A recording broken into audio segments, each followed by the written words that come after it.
It all starts on a busy street covered in snow. A joyful vibe takes over the place with Christmas decorations and laughter everywhere. A family walks by enjoying the holiday, with the little girl excitedly claiming that it was the best day ever. At that moment, the MC ends up stopping right in front of them, leaving the kid amazed by his height. Juwan then has to step aside to avoid them, complaining that he's always the one who has to shrink his body to make room for others. But he quickly accepts the situation, since on that entire street, he is the only one all by himself. With nothing left to do there, the MC heads toward the subway. But suddenly, he stops in his tracks and turns to someone on the ground. He notices a Santa Claus asking for spare change and realizes there's another lonely person in the area. The good old man stays hunched over while the busy crowd moves around him. In front of him, a cardboard sign asks people to leave a wish, something the young man would normally ignore and just keep walking. However, since it's Christmas Eve, the exact day he lost his parents in a tragic accident, he decides to stop and crouch down. With that, Juwan takes out his wallet to grab a bill. The MC places the money in the donation box and also offers him something to eat. He then leaves the snack right next to the cash. Immediately, the dressed-up homeless man grabs his hand tightly and thanks him profusely for his kindness. The man insists on returning the favor and begs to hear the young man's wish. Thinking the guy is completely out of his mind, the young man regrets stopping and tells him to let go of his arm. His attempt to pull his hand away fails miserably against the incredibly strong grip. Juwan tries to use all his physical strength, but can't move a single inch while the stranger repeats that he needs to grant a wish. With a bizarre look, Santa warns that he can't return to his village until he hears the wish. Left with no choice, the MC agrees to speak just to break free. Staring at the crazy man, he starts thinking about what to ask for. As a wish, he says he wants to win the lottery, but the old man refuses, claiming a lack of sincerity. The young man's expression changes as he reflects on what he truly desires deep down in his heart. Remembering his painful past, he confesses that he just wants a real family that will always stay by his side. Being very specific, he details that he wants a wife who resembles a bunny and a daughter as cute as a mongoose. The homeless man gives a weird smile and claims he can smell the sincere wish coming from a lonely soul. Excited, the stranger celebrates his luck in finding someone with energy so similar to his own. With a manic look on his face, he promises to find this pure-hearted wife and a beautiful daughter who will respect him. The old man kisses the MC's hand, wishing him a happy life, making the young man step back feeling creeped out. Juwan walks away quickly, muttering about the man's craziness, while the stranger promises to use all his power to make the wish come true. Even from a distance, the guy in the suit keeps shouting that the entire Santa village is rooting for him. A short time later, the MC is already inside the subway car heading back home. Resting his arm on his leg, he just tries to relax his mind. Sitting alone, he can't make sense of those absurd words spoken by a complete lunatic. Despite that, he reflects that the real reason he revealed his deepest wish was actually quite simple. Staring at a poster of smiling people, he admits to himself that he also wants to be happy. Exhausted, he closes his eyes, just wanting to have a normal life like everyone else. During his sleep, Jiwon starts to notice a very weird smell and a freezing chill. Waking up dizzy, he puts his hand on his head, feeling incredibly lightheaded. In shock, his eyes widen, completely lost about the whole situation. Without understanding a thing, he realizes he ended up in the middle of a dirt road, being transported in a wooden wagon. Trapped inside the wagon's cage and shirtless, the MC panics, having no idea where he is. Inside, there were other people in similar situations to his. They were filthy prisoners who looked entirely defeated. Looking through the iron bars crowded with people, he starts to think he somehow ended up in the Middle Ages. The young man turns his face, trying to process everything, unable to believe his own luck. Staring at the guards outside, he notices he can't understand a single word of the language they are speaking.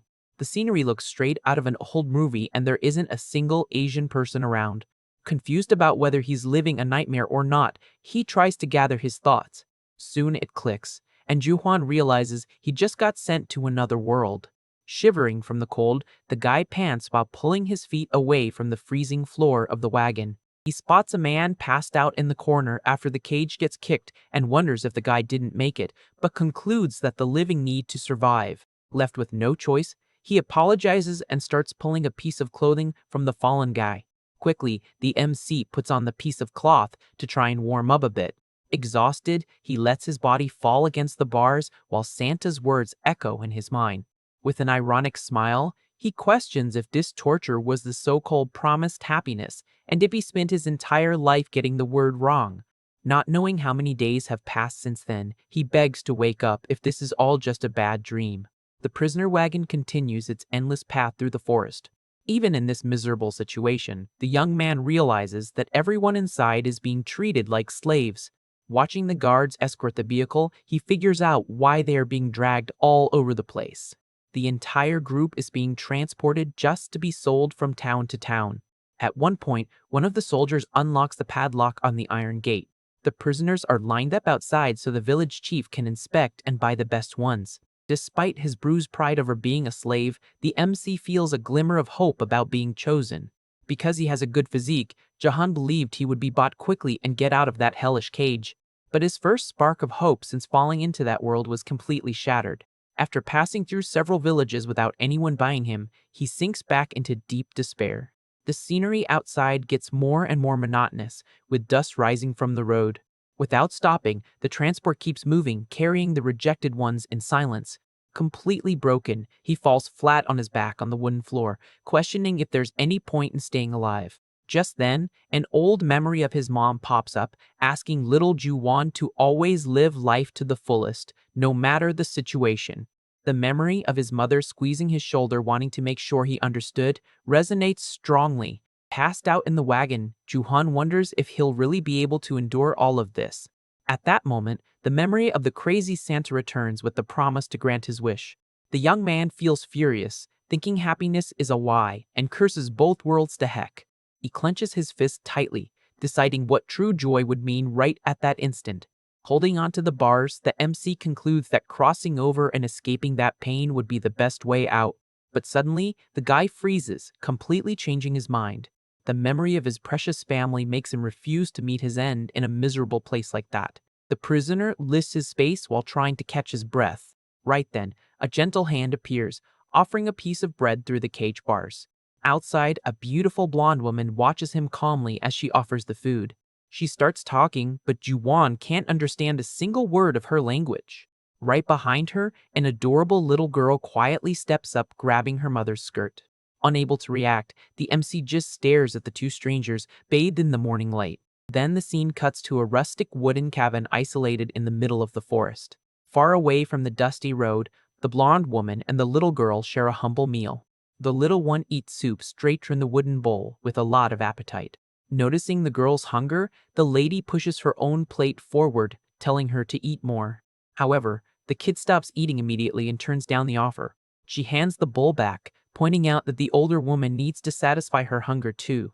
The woman insists the little one should eat, since they both feel the same need. Understanding the little girl's stubbornness and affection, she pulls the plate back. Feeling a huge wave of affection, the blonde agrees that they should finish the meal together. Suddenly, the village elder knocks loudly on the door, breaking the peaceful mood. Startled, the woman hugs the child, while the man announces the council's decision to find her a husband. He orders the blonde to get ready to head back to the mountains with the chosen slave. Through the window, the elder walks away, demanding she bring food for the soldiers at dawn. Sitting on the dark floor, the young woman panics, not expecting the village to act so fast. Fear takes over her, and a confession that she's terrified of getting roughed up again slips from her lips. Hugging the little one tight against her chest, she decides to never abandon the girl, even though they've only been together for a short time. Holding the girl's face in her hands, the lady promises not to leave her alone in this world. The woman's tears start falling onto the little girl. The little girl can't hold back her emotions and also starts to cry. And the two of them just stayed there hugging, crying, and showing their affection for one another. The woman paces anxiously around the kitchen, thinking about what will happen to her own fate. Curled up on the cold floor, she mentally begs not to have to relive that nightmare. At that moment, her gaze shifts to the corner of the room. The little one is sleeping hugging a teddy bear, making the blonde imagine the fear the girl must be feeling. Being just a 5-year-old orphan with no name, the child totally depended on her protection. The woman's mind drifts to the past, remembering the day her own dad traded her away. When she arrived at the isolated mountain cabin, she was beaten by her future husband before she even unpacked. The cruel man violently punished the newcomer just for being late on the trip. The impact of the blows made her realize this was the start of a cursed life. Fallen on the floor and completely bruised, the lady felt the heavy burden of her sad reality. However, in that dark moment, the little girl appeared, peeking from behind a barrel. Still hurt on the wooden floor, the blonde looked up with aching eyes. In that absolute hellhole, the little girl watched her with pure innocence. Unafraid of the scary scene, the child walked toward her. That little girl with an angel's face was the only one to give her comfort in that place. Fortunately, the brute hunter went out to the mountains that day and never came back home. The villagers reported that he ended up becoming wolf food out in the forest. Upon receiving the news of his passing, the lady felt relief mixed with heavy anxiety. With the cruel experience she had, she feared what would happen to the two of them from then on. After all, a woman without a husband to protect her becomes an easy target. Back in the present, the two of them arrive at the village right at dawn carrying the food basket. During the walk, the locals start whispering, pointing down the road. The little one points to the horizon, signaling that a wagon is approaching. The caged vehicle stops in the center of the settlement, kicking up dust. Following the elder's order, the two walk up to the transport to deliver the bread. Getting closer to the cells, the woman gets startled when she notices an isolated man. Juwon's dark and broken look reflects a lifetime of suffering. In the guy's mind, the memory of being attacked and called useless resurfaces. At the same time, the woman's trauma comes back up with the memory of her late husband's kicks. The shadow of her abuser complained that their crying had ruined his appetite. The terror of that memory makes the blonde's eyes well up with tears. But when she focuses on the prisoner's expression, she sees the exact same pain she carries. In silence, the lady takes the warm bread out of the straw basket. Standing in front of the bars, she makes a move driven by the empathy of someone who knows sadness. The woman reaches out, offering the food to the injured young man. The MC accepts the meal without reacting to that unexpected kindness. The interaction is cut short when the elder approaches, asking about the soldiers. The man dismisses the blonde and tells her to go straight back to the village. Unable to go against the order, she calls the little girl to leave. The little girl walks away, looking back with a worried expression. Holding the bread tightly in his hands, Jorwan watches the two disappear down the road. Jorwan quickly bites into the bread, satisfying the hunger built up over several days. Right then, the guards forcefully throw open a wooden door, yelling aggressively and catching the MC's attention. Without any ceremony, he gets pushed hard out of the cage and falls face first onto the dirt floor. Even on the ground, the guy protects his only meal with his life while his stomach growls loudly. In the center of the village, the elder and the soldiers gather to start the process of buying the slaves. The guards quickly begin cutting the ropes that tied the prisoners. One by one, the men are freed from their bindings using short knives. The MC is shocked to see the soldiers holding magical contracts glowing in blue, not understanding how that's possible. Exhausted from trying to find logic, he just sighs, questioning what kind of crazy world he ended up in. Then, one of the soldiers shoves him toward the village chief, giving an order in the local language. With no other option, the young man stays kneeling in the dirt waiting for his fate. Right then, the guy looks up slightly confused because he doesn't understand what they are deciding. Far away from there, the peaceful forest surrounds the small and rustic isolated cabin in the mountains. A large sack of supplies is left on the floor with a warning that the village will keep providing food for a while. The elder warns the blonde that her future husband doesn't speak their language and tells her she'll have to pay for all the groceries later. An old lady from the village remarks harshly that they only put up with her late husband because they desperately needed a hunter.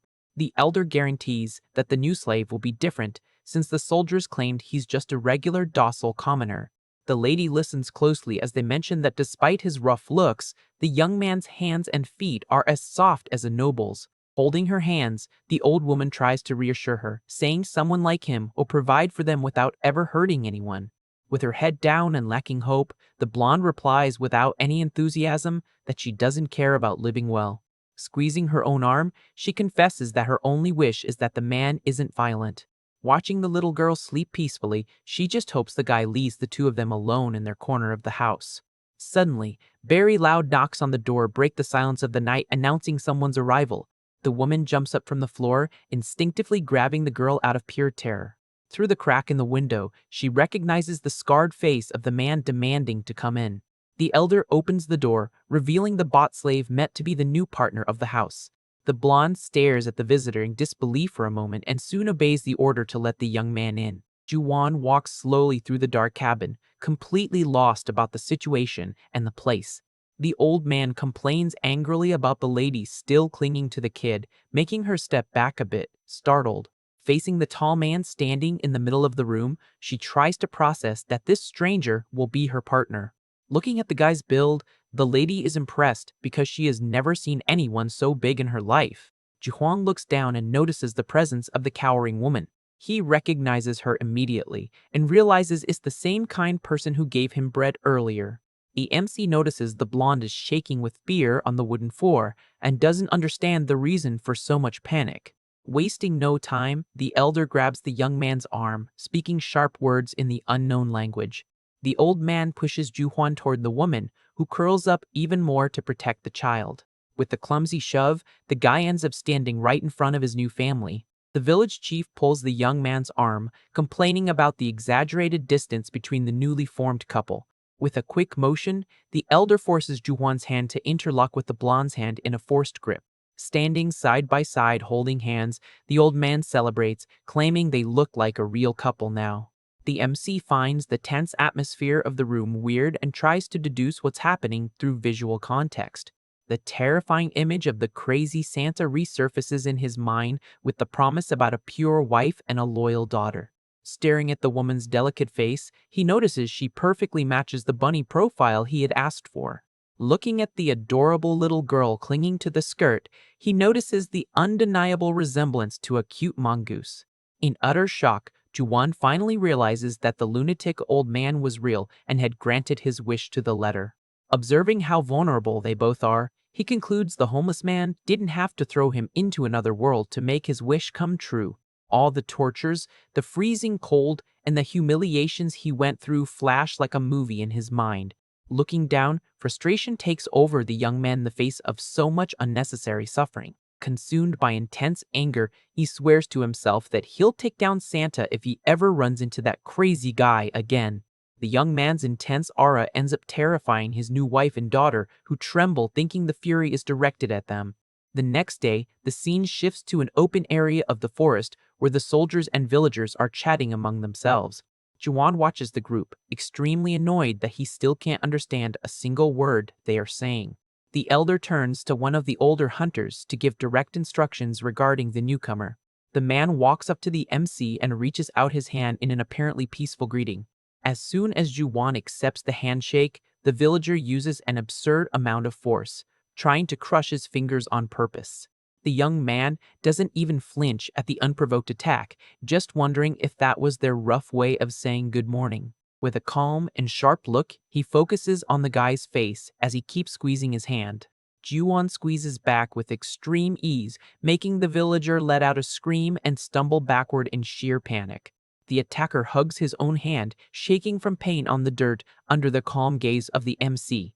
To put an end to the childish mess, the elder points at both of them and gives a clear order to start working. The hunter hands a large wooden bow to the young man, trying to explain how to use the weapon. Holding the rustic gear, Juwan reads the room and realizes the guy gave up on fighting. Putting his hands on his head, the man does a clumsy imitation of an animal, trying to explain what the target is. The MC understands the act right away and figures out he needs to learn how to hunt a rabbit. Holding his ground, he grips the bow, fully aware of the responsibility he has to get food. Right then, the makeshift instructor points desperately into the thin brush. The man pokes the guy's shoulder, demanding he look in the exact same direction urgently. Hidden among the low leaves, a small white bunny is quietly munching on some grass. The villager tells him to shoot right away, but Juwan has an internal panic attack since he's never done this in his life. Kneeling down and pulling the string, he remembers the Olympics and freaks out, thinking it's impossible to hit from that far away. However, as he releases the arrow, a gigantic blue aura of energy erupts around his entire body involuntarily. The projectile cuts through the air at brutal speed and hits the ground, kicking up a cloud of dust and scaring the prey away. Both of them drop their jaws, staring at the crater in the brush, not understanding where such destructive power came from. Still paralyzed by the force he just unleashed, the young man ignores the amazed yelling of the villager in the background. With this mysterious ability discovered, the image of his new family pops into his mind as a reason to keep going. Juan turns around surprised when he hears something catching his attention from behind. In silence, he reflects on the display of power he just showed off. Watching the blonde woman walking with the little girl in the basket, the guy thinks about the fact that she is his bride. The MC's heart beats faster as he notices how pure that scene is. While the instructor keeps talking in the background, Juwan keeps his eyes glued to the two of them. Shortly after, the new family gathers sitting on a cloth laid out on the ground like a picnic. Wasting no time, they start enjoying the meal together in the middle of the forest. The young man holds a bowl full of hot stew prepared for them. While the woman also eats, Juwan savors the food in silence, processing everything. He tries to offer a little bit to the young girl, but she gets scared and quickly hides behind her mom. Faced with that fearful reaction, the guy just stares at the scene, not knowing how to act. But soon, a gentle smile takes over his face as he sees them together. The word family always sounded foreign to him from his school days until he was 30 years old. But now, life had finally given him the company he had wished for so much. Despite thinking it would have been better if they had met naturally, Juwan concludes that the order of things doesn't matter anymore. Looking up at the sky, the MC admits he still wants to take down the crazy Santa, but at the same time, he feels grateful. In his thoughts, the young man sincerely thanks the old guy for making his wish come true. The next day, things start moving at a much more frantic pace for the group. Carrying a giant sack of supplies, he walks down the road wondering if the two are managing to keep up. Right behind him, the blonde is breathing pretty heavily, showing clear signs of exhaustion from the long walk. Juwon gets frustrated because he can't even ask if she's okay due to the language barrier. Determined, he realizes the urgency to adapt quickly to this new world in order to take care of them. Suddenly, the MC stops in his tracks in the middle of the dirt path. An old memory comes to mind, where he hears that you should never hesitate when you want to protect someone. The voice from the past taught him that you must act the exact moment that desire hits. Guided by this thought, the young man turns fully toward his new family. He walks decisively over to his wife, making the blonde back away a bit, spooked by the sudden approach. The little girl also shakes with fear and lets out a terrified whimper. Trying to calm them down, the guy asks in his own language for them not to be afraid, saying he's just going to hold them for a bit. Without understanding a single word, the woman stays frozen in place, staring at the giant man. The MC realizes their panic is only getting worse as he tries uselessly to communicate. The little girl can't handle the tension and starts crying loudly, hiding in her mother's skirts. Scratching the back of his neck, he regrets the fact that a simple approach causes such immense despair for both of them. Without stalling anymore, Juwan politely excuses himself as he crouches near them. In an agile move, he grabs the woman's waist, taking the blonde completely by surprise. Using his absurd strength, the young man lifts both his wife and daughter at the same time, holding them securely. Settling the little family in his arms, he adjusts his posture without letting the sack of supplies fall from his back. Even carrying that extreme weight, the guy stands tall without making the slightest apparent effort. The little girl peeks in surprise over the giant's shoulders and lets out a small squeal in her native tongue. Tucked against the MC's broad chest, the blonde's eyes widen, unable to process what is happening. With a calm smile, Juwan just asks her to hold on tight during the trip. As he walks at a brisk pace, he finds it weird how light they both seem even with all the luggage combined. Focused on their well-being, the young man decides he needs to learn how to hunt quickly to feed them proper meat. Knowing the responsibilities waiting for him, he mentally prepares for the hard work ahead. Exhausted and feeling a brand new sense of security, the woman ends up resting her head gently on her husband's shoulder. The guy stops for a second, feeling the warmth of her body pressed against his. Closing her eyes peacefully, the blonde finally allows herself to relax in the arms of that gentle stranger. The group continues their walk to the dense forest, following the slow steps of the villager guide. Arriving at the old rustic cabin, Juhuan thanks the guide while the man bows his head to say goodbye. The MC watches the guy leave down the dirt path, leaving the family finally alone at home. Staring at the falling apart wooden shack, he figures that place is going to be even colder than his old bedroom. A chilling memory crosses his mind, reminding him how much he hates the cold with every fiber of his being. Pushing those thoughts aside, the young man pushes open the heavy wooden door of the rustic cabin. Peeking into the dark interior, he lets out a murmur of surprise at what he finds. Right behind him, the woman's eyes also go wide, completely in shock. Tears start streaming down the blonde's face, leaving Juwon confused about why she is crying. Without saying a word, the wife turns her back abruptly and runs off toward the forest. The guy stands at the doorway staring at the completely empty shelves in the house. Alone in the swept clean room, he finally grasps the size of the problem they just ran into.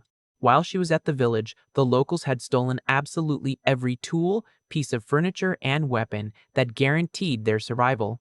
Collapsed on the ground, the woman cries desperately, knowing she has no way to protect her daughter from the cold or wild animals anymore.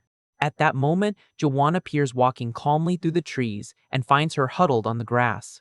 Without hesitating, the giant sits down next to her on the ground to try and understand the situation. With extreme gentleness, the MC reaches out and starts rubbing her head to comfort her. The warm and careful touch of that huge hand instantly transmits a feeling of safety. Smiling, he asks her in his language not to worry, making the blonde try to guess what his words mean. With teary eyes, the wife stares at the strange man she was forced to live with. She thinks about the downsides, aware that they don't speak the same language and that he apparently doesn't know how to hunt. The fear of not being able to survive together in such a cruel place haunts the poor lady's thoughts. But even facing all these hardships, Jahuan's serene smile doesn't fade away.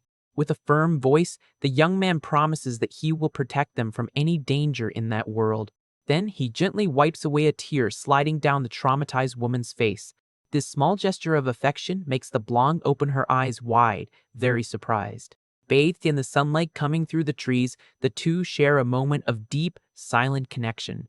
The weight of despair finally lifts from the lady's chest, leaving her confused about why she feels so relieved next to that giant. Looking at her, Juwan reflects that in his original world, he lived completely alone ever since he lost his parents. Even with so much loneliness, he fought with all his might and endured everything just to survive. With that, the young man helps his wife stand up, certain that he now has a family and there is no reason to give up. With a clenched fist and a determined look, the MC swears to do whatever it takes to provide for them. The blonde woman watches her husband's firm attitude, taking a deep breath and seeming a little calmer. However, the heroic moment is broken when the guy's stomach growls very loudly from hunger. Suddenly, the little girl comes running desperately across the grass, yelling in that world's strange language. Trying to protect her mom, the little one pushes against the giant's legs, begging him not to hurt the blonde.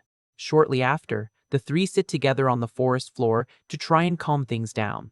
Staring at his wife, Juan tries to process the fact that he just consoled a crying woman in his arms. The daughter keeps sniffling while clinging to her mom, leaving the MC lost in thought about such a brand new situation. Several recent memories flood his mind, from the moment the blonde gave him bread to the mystery about the kid's origins. Remembering when he wiped the tears from her face, he tries to understand the real reason for all the crying. Despite all the barriers, the young man is sure that, with effort, the three of them will build a real home. Hugging his new family, Juwan promises to be a good husband and father, guaranteeing that they will never cry again.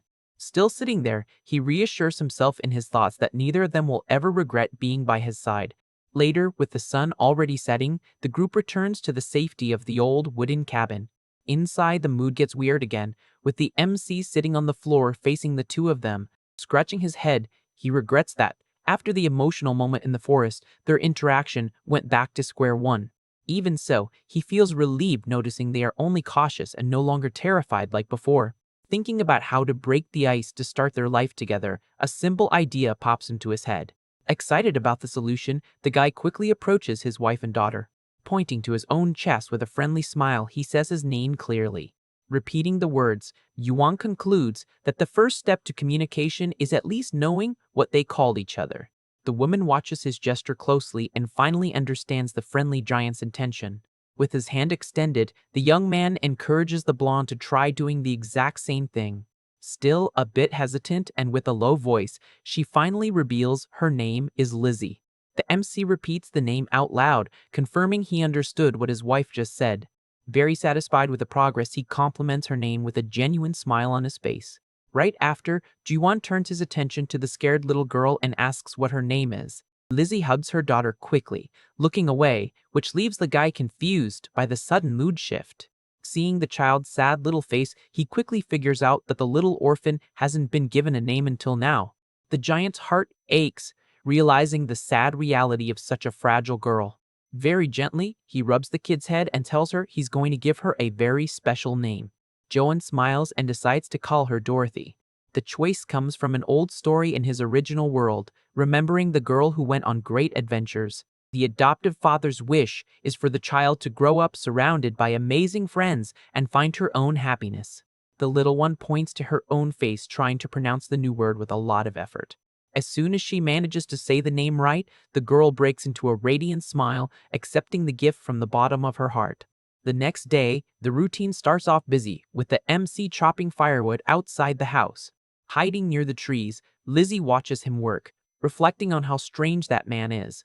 The guy's absurd strength destroys the logs easily, but she notices that, despite his size, he has never laid a hand on her.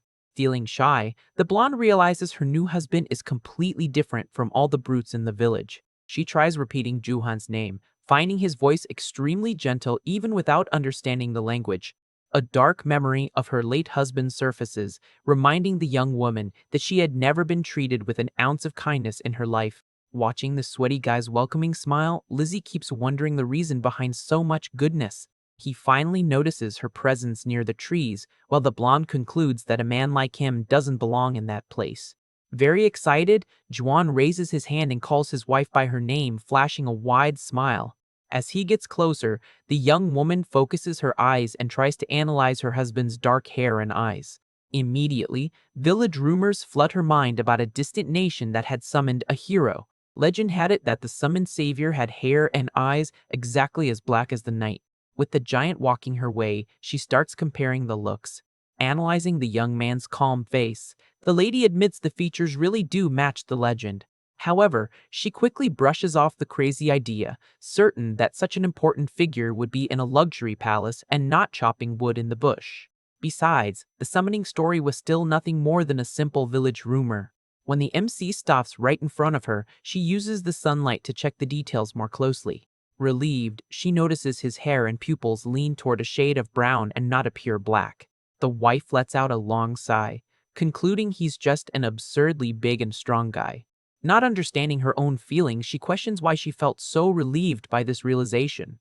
It finally hits her that they barely know each other, and the blonde steps back, blushing entirely, leaving her husband full of doubts about that sudden reaction. Finding her reaction cute, Juhwan smiles and places his huge hand on top of his wife's head to pet her affectionately. Caught off guard by the sweet gesture, the young woman mentally confesses she is definitely not used to this. Throughout her miserable life, the approach of a man always meant imminent danger. Her former husband's heavy hand only ever landed on her hair to yank it and start a beating session. But now, feeling the warm and careful texture, she relaxes completely and wishes the touch would last forever. Surrendering to that feeling of safety, Lizzie closes her eyes and leans her body toward her husband. The guy's face turns red, totally disarmed by that silent show of affection. The blonde slowly opens her eyes, looking up at the giant, with a sweetness he had never received before. Guided by the heat of the moment, the MC gently holds her face and they get closer. The silence of the forest sets the stage for a calm kiss filled with pure feelings. Seconds later, Juhwan's eyes widen and he pulls his face away, realizing the huge mistake he just made. His wife had frozen in place like an ice statue, utterly shocked by his sudden move. Sweating cold from nerves, he stutters while leaning back, aware he pushed boundaries with such a traumatized woman. Not knowing where to hide his face, the young man grabs a wooden bucket and runs off in a hurry, making the excuse that he's going to work. Gripping the container tightly, Juhwan runs to fetch water, trying to hide his own embarrassment. Sprinting deep into the forest with the bucket in hand, Juhwan flees desperately from the awkward situation. Left behind, Lizzie stands with wide eyes, trying to process the sudden kiss she just received. Already far away, the guy mentally curses himself for his reckless action, worried about what his wife must be thinking of him. Stopping near a tree, he regrets crossing the line with someone he met that very same day. Without even being able to converse, the MC wonders if it would be best to just pretend it never happened. Trying to push away those bad thoughts, the giant decides to focus on his core of fetching water. But looking around, he realizes he ran too deep into the forest and ends up not recognizing the way back. The tense silence of the woods is broken by a terrifying noise coming from the darkness between the trees. Right then, the young man stops his tracks and decides the best thing to do is grab the water quickly and head back to the safety of the cabin. But before he can move, a chill runs down his spine as he realizes he isn't alone. Right behind his back, a gigantic beast emerges silently from the dark foliage. It was a colossal wolf with glowing red eyes, staring at the human like its next meal. Hearing the creature's aggressive growl getting closer, Juwan slowly turns his head, already dreading the worst. Completely in shock, he faces the monstrous animal, unable to believe the absurd size of the predator. The panic hits so hard that the guy trips over his own feet and falls sitting on the hard dirt. Acting purely on survival instinct, the MC grabs a thick piece of wood lying on the grass. At that exact moment, the massive wolf leaps, aiming its sharp fangs straight at the guy's body. The beast's drooling mouth gets inches from his face in a fierce and brutal attack. Screaming in pure desperation, the young man swings the branch with all the strength he has against the monster. The impact is so violent that the wood shatters on the animal's head, throwing the creature to the side. Despite the hit, the beast manages to clamp down on Juhwan's arm with a devastating bite. Feeling his flesh tear, he screams in anger, stating he refuses to meet his end in a place like that. Refusing to abandon his new family, the giant lands a hate-filled punch right in the wolf's face. With a direct hit, the predator gets disoriented and backs off, letting go of the victim's heavily damaged arm. Away from the beast, the human agonizes in pain, feeling like his entire body is on fire. Suddenly, his eyes widen as he realizes that the bizarre sensation wasn't just a delusion from the wound. Intense flames spontaneously burst from the MC's injured arm, scaring even the animal. As he stands up, the magical fire engulfs his limb, lighting up the dark forest with a powerful glow. Even facing that impossible scene, the wolf ignores the danger and goes in for a second deadly attack. Harnessing the mysterious energy, Juwan delivers a full-on flaming punch right into the furious beast's chest. The explosion of flames completely swallows the monster, frying the wild animal in a matter of seconds. The smell of burnt meat rises in the air as the smoking carcass of the beast collapses lifeless on the ground. Exhausted, the guy plops down on the grass panting, trying to make sense of the absurd blaze he just launched. Inspecting his own arm, he is confused to see that neither his skin nor his clothes suffered any burns. Looking at his clean hands, the young man finally puts the pieces together and concludes that it was definitely magic. Immediately, he remembers stories from his world where people were transferred and gained special abilities. Luckily for him, that classic cliché of getting absurd powers in another world was actually happening. If this is really true, his family's chances of survival had just gone way up. Thrilled by the discovery, the giant lies on the grass and points his hand at the sky, shouting the name of a spell. He gets up and repeats the command exhaustively in various dynamic poses, but absolutely nothing comes out of his arm. Frustrated, Juhwan starts testing increasingly overpowered magic names to try and awaken the power.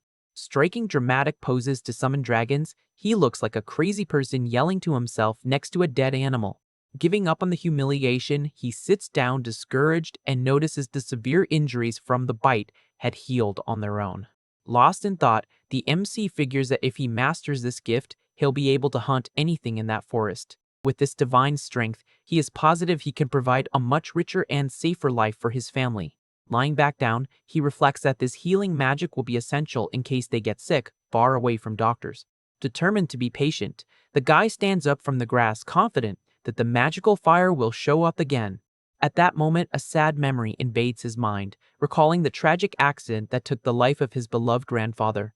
During that tough time, his selfish relatives showed no compassion and blamed the orphan kid for the tragedy.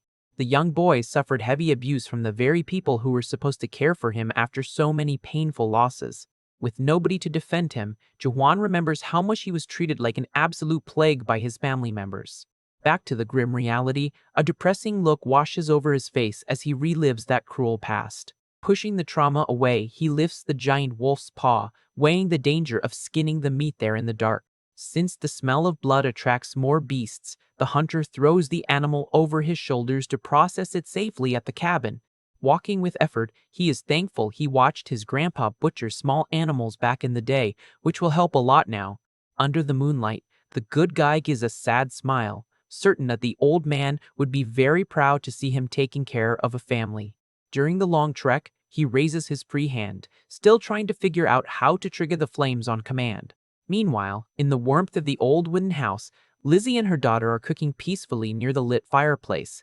With a gentle smile on her face, the blonde hands a wooden bowl to the little girl to help clean up. Very obedient, the little one quickly takes the item while getting a very affectionate head rub from her adoptive mom. The simple gesture makes Dorothy break into a radiant smile, happy to be in a welcoming place after so long. Very excited about her mission, the kid walks around the house to store the bowl near the front door. She leans against the wooden wallboards and places the container very carefully among the rustic tools. But as she curiously peeks through a large crack in the wood, the girl notices something moving outside. Suddenly, the dead monster's head bumps against the wall, revealing its snout, which draws a desperate scream from the child. Terrified by the macabre sight, the little one backs away in tears, not understanding what it was. Hearing her daughter's scream, Lizzie instantly panics and grabs a carving knife off the table. Without a second thought, the armed mother runs over, warning the girl to back away from danger. But as soon as her eyes focus on the intruder outside, the blonde freezes, totally shocked by what she sees. Through the open door, she realizes the terrifying wolf was just hanging on her exhausted husband's back. Seeing Juwon staggering from the excess weight, the wife yells in concern, trying to keep him from getting hurt. Completely drained of energy, the giant collapses to his knees on the grass, dropping the beast's carcass on the ground. Mother and daughter run out into the cold night to help the hero, who greets them panting, asking if they are okay. Reaching the sweaty guy, the blonde abruptly stops in her tracks when she realizes how absurd the scene is. The relief of seeing her husband alive is so overwhelming that the weapon slips from her hand and falls harmlessly into the brush. Shaken by the scare, Lizzie bursts into tears of relief as she hugs her husband, while Juhon tries to calm her down by assuring her everything is fine. Right after, little Dorothy walks up crying and hugs the giant's leg, leaving the guy speechless at their distress. Gently, the MC hugs his wife and explains he only got bitten on the arm, swearing he's already perfectly fine. The hunter decides to sit on the grass next to the dead wolf to comfort his new family, asking them once again not to worry. Then the blonde repeats over and over how happy she is that he's alive, earning a surprised look from her partner. Even without understanding the language perfectly, Jahuan deduces the woman is just expressing her relief due to her tearful tone of voice. The little girl also keeps crying nonstop, holding onto his leg, mumbling sad words about the massive scares she had. Understanding the child's sincere intentions, the human's heart aches, and he swears to himself that he will never make them cry again.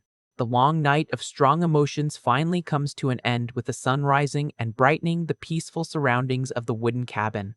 Bright and early in the morning, the young man starts the heavy work of skinning the monster's carcass on a makeshift table near the door. He holds a rustic knife and focuses all his attention on separating the thick hide from the meat without ruining the valuable material.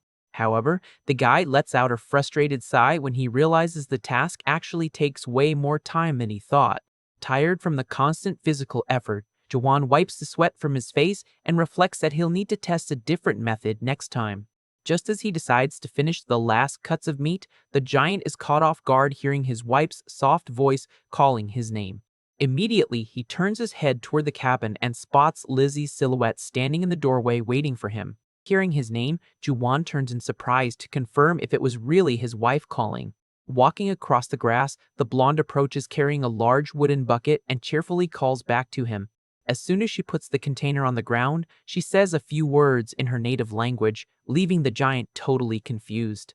From the visual context, the MC quickly deduces the woman brought the bowl for him to store the chunks of meat. Glad for the help, he scratches his chin trying to dig up the exact word for thank you in that language. A bit awkwardly, the hunter stammers a shy thank you, anxious to see if he pronounced the term right. Hearing her husband's funny accent, Lizzie can't hold back and lets out a sweet, genuine laugh. Thinking he committed some terrible blunder, the guy scratches his head in embarrassment and mentally wonders where he messed up. But to his surprise, the young woman shows understanding and repeats the word tenderly to confirm its meaning. At that moment, she closes the distance between them and takes a step forward in the cabin's yard. Overcome with a good feeling, the wife affectionately thanks him while looking deep into her protector's eyes. Totally disarmed by that sweetness, Juwan replies that it was nothing, feeling his heart beat faster in his chest. As he starts putting the meat in the bucket, he reflects that he had never heard a simple thank you from his relatives. With the blonde crouching down to help with the chore, the human realizes he keeps having brand new experiences by her side. The woman slowly heads back to the house, leaving her husband feeling lighthearted as he remembers the kiss they shared earlier. Walking back, Lizzie feels her face burn with shame as she recalls the intimate moment they had. Despite the huge embarrassment, the young woman walks toward the cabin, admitting to herself that she's actually pretty curious. Looking up at the sky, she wonders if her husband has kissed other women in the past, and if they felt the same thing. Overcome by a brand new sensation, the wife confesses her heart aches from so much excitement, even making her want to cry. Determined to focus on work, the blonde enters the covered area and approaches the table where the giant is still cutting meat. She begins to help sort the pieces, finding it very strange that a man is doing that kind of domestic chore. With the two working in sync, Lizzie is amazed at how the guy acts like it's the most natural thing in the world. Suddenly their work rhythm breaks when they bump into each other and end up frozen staring at each other up close. Seeing the hunter's face getting closer in silence, the woman panics internally, imagining what's about to happen. Totally taken over by the nerves of the situation, she squeezes her eyes shut tight, waiting for the inevitable contact. The MC leans his body toward her, shrinking the distance between their faces to almost zero. However, he just stretches his arm to grab a piece of meat off the table, leaving his wife surprised when she opens her eyes. Dying of embarrassment, Lizzie turns her back sharply and mentally curses herself for closing her eyes like that. Not understanding the situation, Duan holds the heavy bucket and watches his partner's sudden reaction. Meanwhile, the young woman freaks out from the awkwardness, devastated by the idea of looking like a crazy lady waiting for a kiss. Noticing his wife's sudden agitation, Juwan drops the bucket and asks if she needs anything. With her face completely red, Lizzie promises herself that this time she won't close her eyes to avoid any misunderstanding. But the giant surprises the woman with a kiss on her forehead, leaving her paralyzed with her eyes wide open at the sweet gesture. After the soft touch, the hunter looks at her with a gentle gaze, showing all the affection he feels. The young woman stands completely unresponsive to the unexpected move, and right then her husband picks up the bucket upon spotting little Dorothy in the yard. Seeing the child hiding behind the door, the blonde panics and wonders if the little girl witnessed the kiss. Overcome by uncontrollable embarrassment, the adoptive mother turns around and runs back inside the house without saying a word. Away from there, the woman walks quietly in the shade of the trees, trying to push away the awkwardness that took over her heart. Meanwhile, the guy follows right behind, walking on the sunny grass with his daughter holding the edge of the heavy bucket. Finding the child's effort to help adorable, the big guy flashes a wide smile and thanks her for the support. But the girl suddenly stops walking and stays quiet, making Juwan wonder if he messed up by not calling her by her name. Fixing the mistake right away, he repeats the thank you, including the little one's name, which cheers her up and she goes back to holding the bucket with excitement. All smiles from the recognition, Dorothy helps carry the meat container, feeling quite useful to the family. Inside the cabin, Lizzie works with the rough wolf hide, smoothing out the thick skin with both hands on the wooden floor. Sitting nearby, her husband watches his wife's dedication but wonders why she is drying that smelly material indoors. It finally clicks for Juwan as he observes the scene in the living room. He realizes that the monster's thick hide is an extremely valuable and precious item for his wife. Right then, little Dorothy slowly approaches the stretched out skin on the floor under her adoptive mother's watchful eye. Showing zero fear, the kid reaches out her little hand and squeezes the defeated beast's snout like it's a toy. The innocent playtime makes the blonde let out a hearty laugh, breaking the tension that previously filled the room. Watching them interact, the hunter feels relieved, noticing his partner seems to be genuinely having a good time. A cozy atmosphere fills the interior of the old isolated wooden cabin in the forest. Later, Lizzie starts prepping the large chunks of meat, mixing it all with a preservative powder inside a bowl. Sitting close by, the big guy watches the food curing process and decides to pay close attention so he can do it by himself in the future. The young woman shows excitement while handling the animal fat, making her husband glad he saved that part. Reflecting on his new reality, the MC concludes he still has an endless amount of things to learn and do in that world. He understands the urgency to figure out what serves as currency in the region to master trade as fast as possible. Determined not to waste any more time, the hero gets up from the floor thinking he's rested enough and needs to get back to work. As soon as she notices his sudden movement, the woman stops what she's doing and quickly turns toward him. Worried, the wife hurries over, making Jahuan ask, confused, if she'd rather he stay sitting down. Waving his hands to calm his wife, Juan promises he's rested enough and isn't feeling any pain. With that, the guy gently puts his hand on the blonde's shoulder and promises he won't overdo the physical effort. He then grabs his axe and heads toward the forest, leaving a young woman behind with a very worried look. Already among the trees, the MC scopes out the area and decides that log size is perfect for practicing his swing. Thinking about the task, he admits to himself that he has no clue how to spot the best wood, but trusts his own strength. Wasting no time, the hunter stands in front of his target and raises the heavy tool with all his might. Using his body's momentum, the hero brings the axe down, delivering a devastating blow against the base of the tree. The impact is so absurd that the entire trunk is split in one go, crashing down quickly through the woods. Faced with the damage he just caused, the giant stares at the scene, utterly shocked by his attack's sheer power. A short time later, a quick blur cuts through the calm outside the old wooden cabin. Suddenly, the door flies open and Juwan rushes in carrying a ridiculous amount of firewood on his back. The sudden noise startles Lizzie and Dorothy, who stop what they are doing to stare at the guy's unexpected return. Almost out of breath, the big guy walks right past the two at an impressive speed to unload all that material. Completely drained from rushing, he drops to his knees on the floor while his wife steps up, confused by the situation. Seeing his partner's distress, the husband tries to catch his breath quickly to reassure her and promise everything is fine. Seeing the husband's state, Lizzie quickly hands him a clean cloth to wipe his sweat, getting a sincere thank you in return. Eager to help, little Dorothy runs hurriedly across the wooden room, pattering her little feet on the floor. Without missing a beat, the little girl dunks a piece of fabric into a bucket full of clean water. With the soaked little towel in her hands, the kid makes her way back, dripping water all over the cabin floor. But in her rush to cool off the big guy, she ends up tossing the wet cloth right at his face, catching the hunter completely off guard.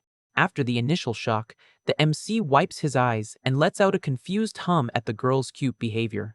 He then turns to his wife, overflowing with joy, leaving the young woman visibly relieved by the whole scene. At that moment, the daughter puts on an adorable expression, with sparkling eyes, anxious for some praise from the hero. Understanding the hint perfectly, Ju-won warmly rubs the kid's head and thanks her for the help using her name. Thrilled by the compliment, Dorothy runs off to do it again, making the guy desperately ask her to stop. Watching the little one's innocent mess, the MC thinks that this entire wonderful situation feels almost like a dream. Filled with a deep sense of peace, he swears to himself that he'll do whatever it takes to keep that happiness alive every single day. Tranquility finally settles around the old isolated house while smoke rises from the chimney signaling it's mealtime. The heat of the fire works intensely, roasting the large chunks of meat secured from the last successful hunt. Gathered in the middle of the room, the new family enjoys a hearty and hot feast, sealing their first day of true peace. Finishing the meal, Juan looks away from the table and notices something cute happening near Lizzie. Little Dorothy couldn't fight off the day's exhaustion and ended up falling fast asleep right there on the floor. To avoid ruining the kid's rest, the MC makes a sign asking the woman to be quiet. With extreme care, the big guy bends down and picks the little girl up in his arms without making a sound. Sitting on the floor, the young woman watches in awe at how carefully the hunter carries the girl. Walking slowly, the guy crosses the room lit by the fireplace toward the double bed. Reaching the furniture, he tucks his daughter into the soft mattress and pulls the blanket up to keep her warm. While the girl rests, the silence of the night wraps around the old rustic house. In another room, the wife uses hot water from a wooden bucket to wash her face and clean up. Just as she finishes wringing out the damp cloth, the MC walks into the area peacefully. Surprising the guy, the young woman quickly reaches out and grabs her protector's hand. Overwhelmed by a wave of feelings, she squeezes her husband's fingers with both hands, brimming with affection. Faced with the unexpected touch, Juwon stays quiet and confused, trying to figure out what his partner wants. The dimly lit room creates an intimate vibe between the couple isolated inside the cabin. Pushing her shyness aside, Lizzie closes the gap and throws herself into a tight hug against the giant's chest. Gathering her courage, Lizzie starts to untie and pull her husband's shirt from the neck. With her face burning from embarrassment, she tries to push her shyness away, telling herself that this is a wife's natural role. Caught in the moment, the young lady lifts part of the hunter's shirt, leaving his body exposed. Faced with her bold move, Juwon stares at his partner silently, trying to process what's going on. But right after, the MC shows that he actually finds all of his partner's effort adorable. However, her courage suddenly vanishes and the blonde turns her back, freaking out from the embarrassment. Before she can run away, the hero reaches out and holds his wife's wrist firmly. Taking advantage of the opening, he gently pulls the woman back close to his body, taking her by surprise. Right by her ear, the husband softly whispers that it's time for them to go to sleep.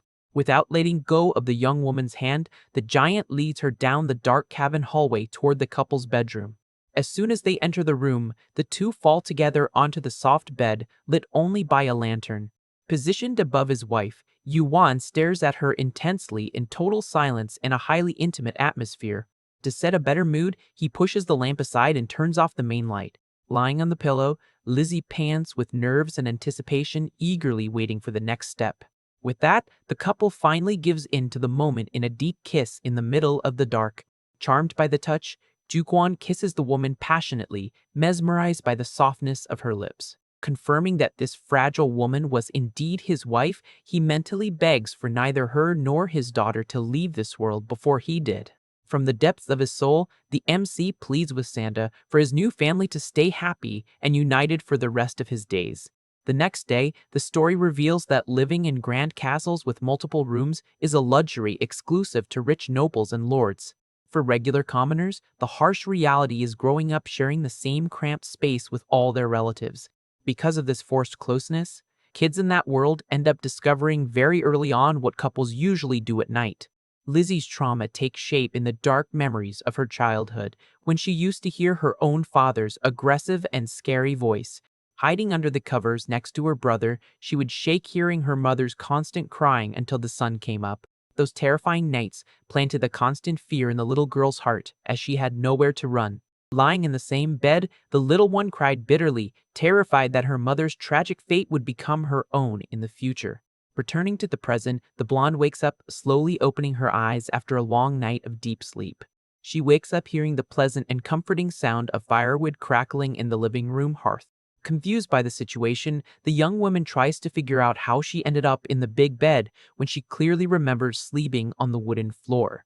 To her absolute surprise, she finds Juhan using his own strong arm as a makeshift pillow to keep her comfortable. Feeling a warm comfort in her chest, the adoptive mom hugs little Dorothy affectionately, enjoying the peaceful morning. Snuggled in her husband's arms while her daughter sleeps beside her, Lizzie feels immense relief. She reflects that her married nights have never been this sweet in the past. Looking at Juwan's peaceful face, the wife realizes how much her own life has been changing ever since she met him. But suddenly the MC moves, mumbling a bit in his sleep, catching his partner completely off guard. In a quick motion, he turns and hugs her even tighter, leaving the woman completely frozen. Trapped in that warm embrace, the young lady feels her own heart race to the point of almost exploding from so much emotion.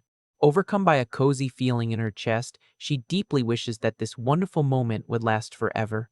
With the sunrise lighting up the cabin, the hunter wakes up alone in bed and looks around looking for his wife. Noticing that only Dorothy is still lying there, Juwan sits up carefully and pulls the blanket up to warm the little girl. Full of affection, the guide gently rubs the head of the child who is still sleeping soundly.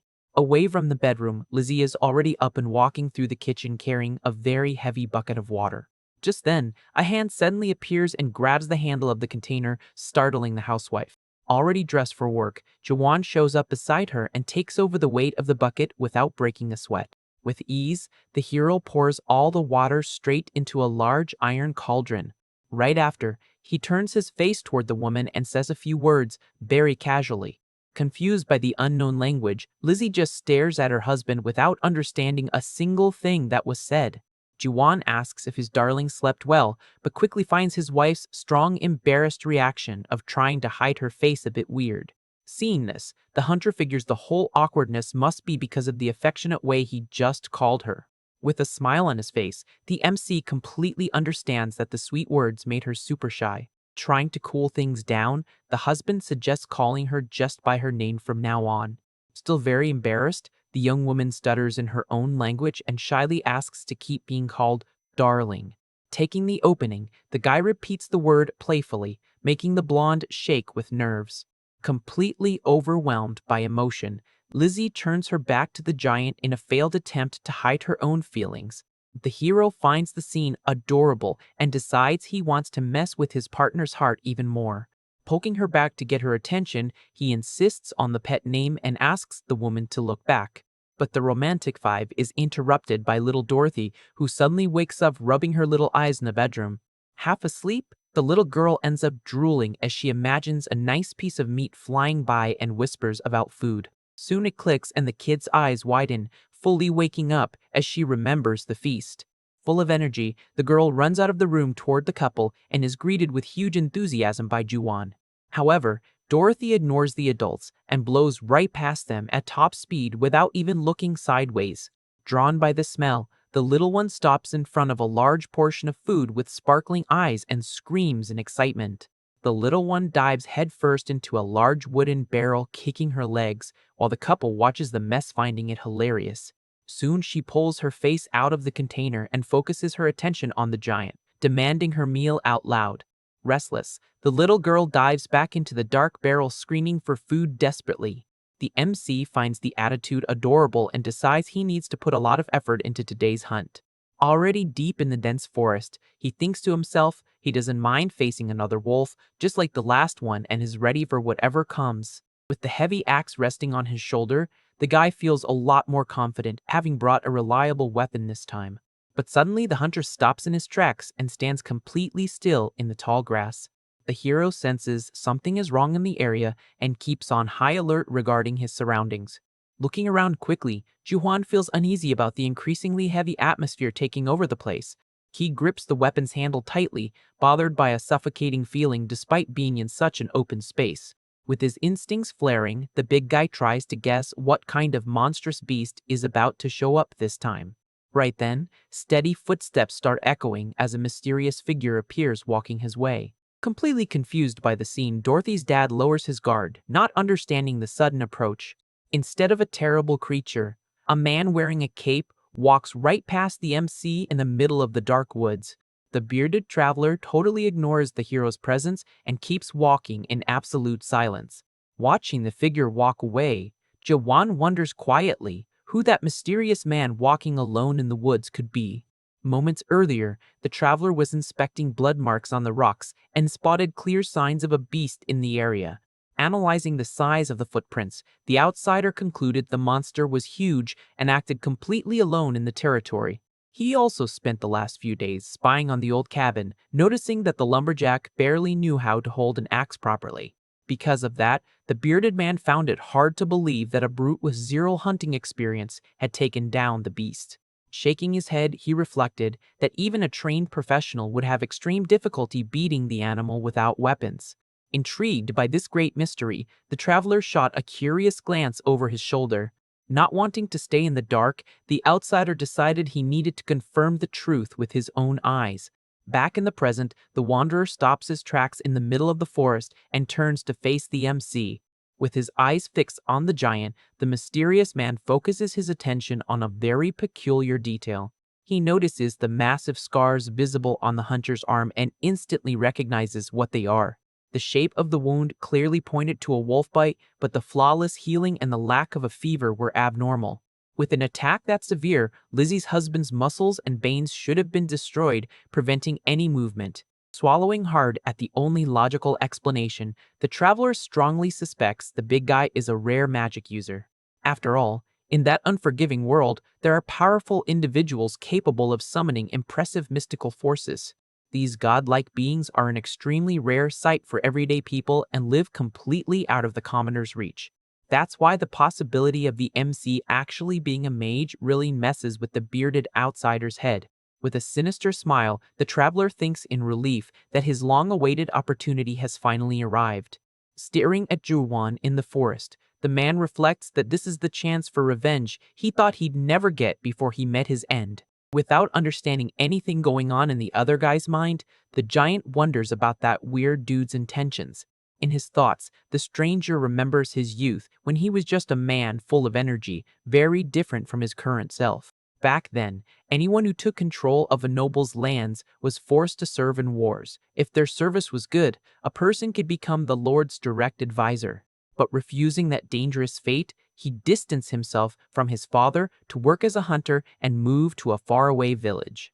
He shares that mountain was packed with resources, and soon after he became the lumberjack for that same village. However, since regular commoners had a free pass to the forests, gathering firewood quickly turned into a huge challenge for him. With no way out, the young lumberjack had no choice but to venture deeper and deeper into the edges of the thick woods. Naive, he thought it was the perfect chance to get to know the terrain, never understanding why the locals avoided that area. However, the rules demanded that any lumberjack in charge of the forest be in perfect physical condition at the moment they signed the contract. Tragically, the hunter lost his official lumberjack title when he suffered a severe accident right before signing the paper. With terror in his eyes and badly hurt on the bloody forest floor, he didn't expect to hear the awful growl that echoed in the dark. In that desperate moment, the young man found out the hard way that mountain was home to terrible goblins. Unable to defend himself, the injured guy was grabbed by the creature, letting out a threatening growl. The story reveals that these monsters usually kidnap human women just to force them to bear their offspring. Because of this cruel practice, the village that already suffered from a shortage of women lost even more residents while the young man was dragged away. Screaming in pain from the attack, he explains that the area ended up being known around those parts as the Goblin Village. Back to the now-aged man in a dark room, he reveals he endured a miserable life, patiently waiting for revenge. With tears of pure hate on his face, he explains he lived among the villagers for decades, with the sole desire to get payback on those bastards. His big goal was to manage to survive at any cost until the day he could burn the monster's hideout down to ashes. Returning to the present in the middle of the forest, the wanderer is absolutely certain that Juhuan has the power necessary to make that wish come true. Watching the hero, he notices the guy has a completely different physique from the people in that region and carries the strength of a giant. Plus, the outsider is blown away by the absurd regeneration ability the MC showed on his wounds. With all these qualities, the traveler concludes that man can become the strongest monster hunter he has ever seen in his life. He knows the goblins are hiding out in the mountains right now, but he's sure they will attack the village as soon as they run out of women. Determined, the wanderer limps right past Jowan while deciding to turn the big guy into an exceptional hunter by the time that day comes. Walking away confidently, the traveler plans to hide the nest's existence until he secures a magical contract that will stop the hero from backing out of the deal. Back to the encounter in the woods, Juhuan gives a polite bow and greets the stranger in the local language. Watching the guy's stance, the traveler notices the hunter keeps his center of gravity pulled back and doesn't lower his guard at all. Excited, the older man pulls back his hood, revealing his face, and announces that starting that day, he will teach him everything he knows. He guarantees the giant will be an excellent hunter, leaving the NC in silence, trying to grasp the message. The next morning, Juhuan walks around the cabin feeling like he barely closed his eyes to sleep and the sun is already up. About to leave for work, the guy takes a quick peek through the wooden door. Outside, the old man is waiting near the firewood. The hero gets annoyed that he got so close to his home. Concerned for his family's safety, he doesn't want to make it a habit for strangers to enter where his wife and daughter are alone. Wasting no time, the hunter rushes out of the cabin to stop the bearded man from getting any closer to the door.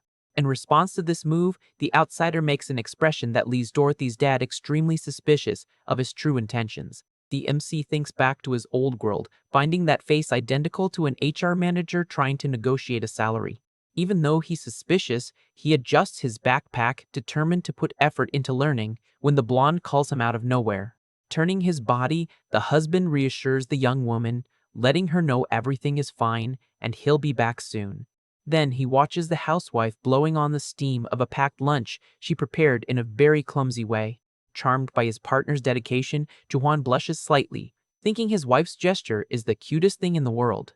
While the wife was prepping the snack, little Dorothy watched everything, paying very close attention from a corner of the kitchen. As soon as she sees an opening, the little girl runs hurriedly toward the cabin door. In a clumsy leap, the girl falls on the floor, throwing her hands up, immediately grabbing Juhan's attention. Behind her daughter, Lizzie appears and hands the packed lunch wrapped in a cloth for her husband to take on the hunt.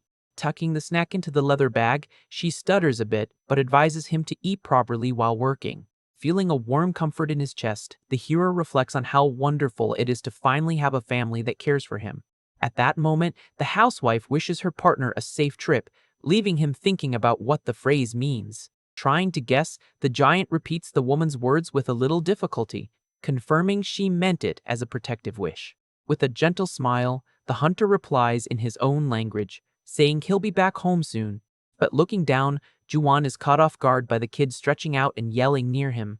Copying her adoptive mom, Dorothy excitedly wishes her adoptive dad a safe trip through the forest. Melting from the cuteness, the guy waves back in his language, promising he'll return in a flash.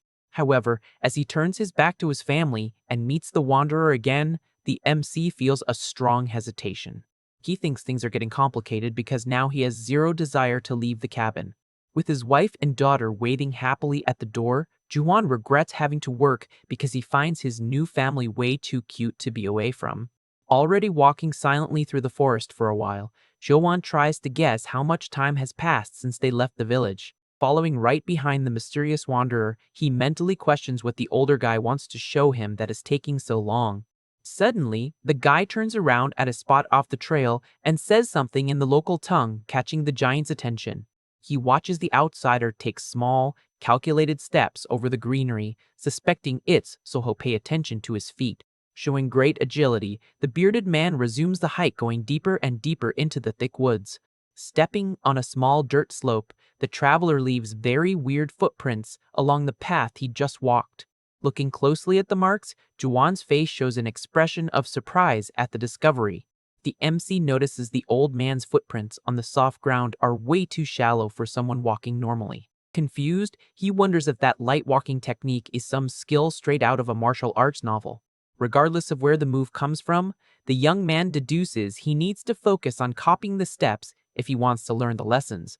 Setting his mind to learning, he mimics the bearded man's posture and forces his own legs to step with as little weight as possible. However, the big guy has a really hard time replicating the mysterious technique and moves forward very slowly as he tries to keep his balance. Noticing his pupils struggle, the old man turns his head and cracks a satisfied smile at Juwan's immediate dedication. From that moment on, the narrative says the traveler started teaching him everything he knew about mountain life. During the hands-on lessons, the old man guided the hunter to touch the trees, revealing that each patch of woods had its own unique species. The traveler also helped Juwan memorize the region's geography, having him trace the terrain details on the ground with a stick. After several hours of practical training in the brush, the MC sits tired on a bank to rest for a bit. Looking at the big guy, the wanderer relaxes his stance and slowly reaches for the small pouch he carries on his waist. In a casual move, the older man pulls a water canteen from his gear to recharge after the hike. Thrilled about the long-awaited break, the guy drops the heavy backpack on the ground, celebrating the temporary end of physical labor. Full of joy, Juan unties the cloth bundle, celebrating the chance to eat the lunch his wife made with so much love. Swallowing hard from anticipation, the hunter holds the snack and pops the lid off the wooden box in the middle of the thick woods. As soon as he opens the container, he praises the food's delicious smell, but the excitement is cut short by the man's furious yell, warning him to close the box immediately. Spooked by the aggressive order, the giant freezes on the spot, not understanding why the caped traveler is so annoyed. After the initial scare, the outsider waves his hands negatively and shakes his head, trying to explain his thought process. With that, the narrative explains that the strong aroma of cooked food travels easily on the wind, tipping off animals to human presence. Aware of his own mistake, the MC closes the lunchbox tight, regretting that the delicious meal will probably be the last one of its kind.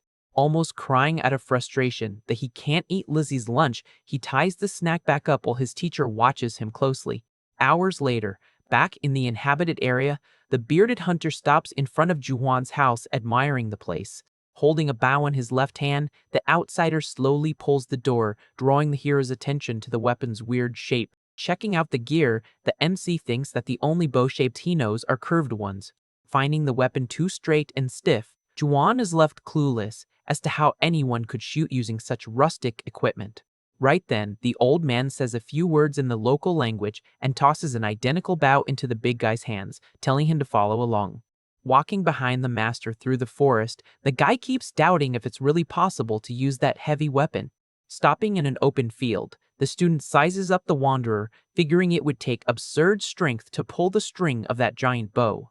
Proving his skill, the bearded older man pulls the bowstring back without showing any struggle. Blown away, Johuan notices the outsider doesn't shake or move an inch, even holding that much tension, making it look like time stopped. Next, the arrow is fired, cutting through the forest air at a terrifying speed. The projectile hits a tree trunk with an explosive impact that sends wood splinters flying everywhere.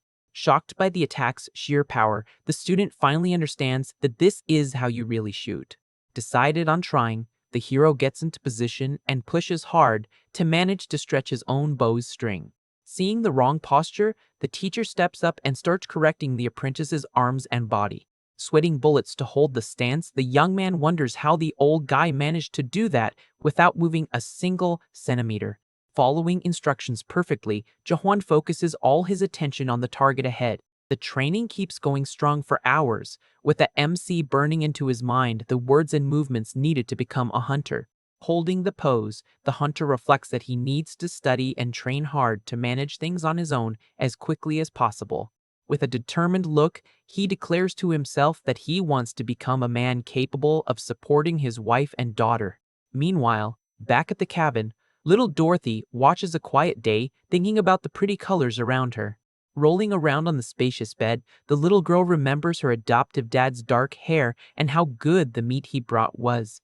Sitting on the mattress, the kid rubs her full belly and jokes that it feels like the food is growing more and more in there. Satisfied and warm, the child lets out a sweet laugh of pure happiness. Watching her adoptive mom smile in the room, Dorothy notes that Lizzie has been laughing a lot since Juhuan arrived. Seeing the woman fold close, the girl thinks hearing that laugh brings a cozy feeling, just like staying close to the wood stove.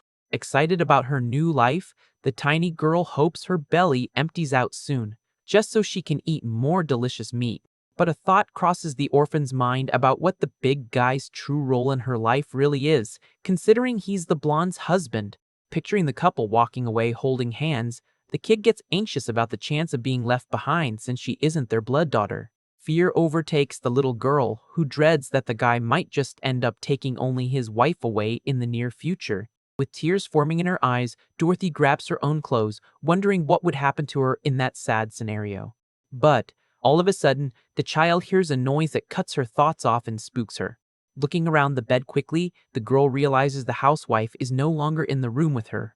Hiding in a dark corner, the child curls up scared as she recalls the cruel insults she used to hear. The disturbing memory brings up the image of the late hunter who always yelled that she was a useless burden, only good for wasting food. Shaking with terror from the memories of the old abuser, the little girl tries to choke back her tears.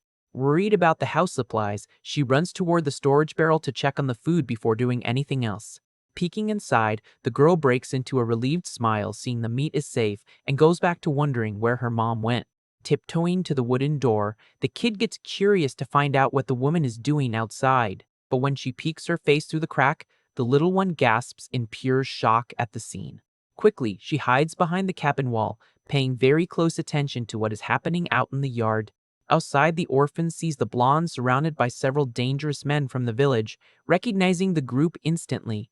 Sweating cold, Dorothy remembers those guys used to beat up the old hunter, who would then take his anger out by roughing up his wife. Hiding behind the rocks, The little girl shakes in despair, terrified Lizzie might end up completely destroyed, just like her real mom.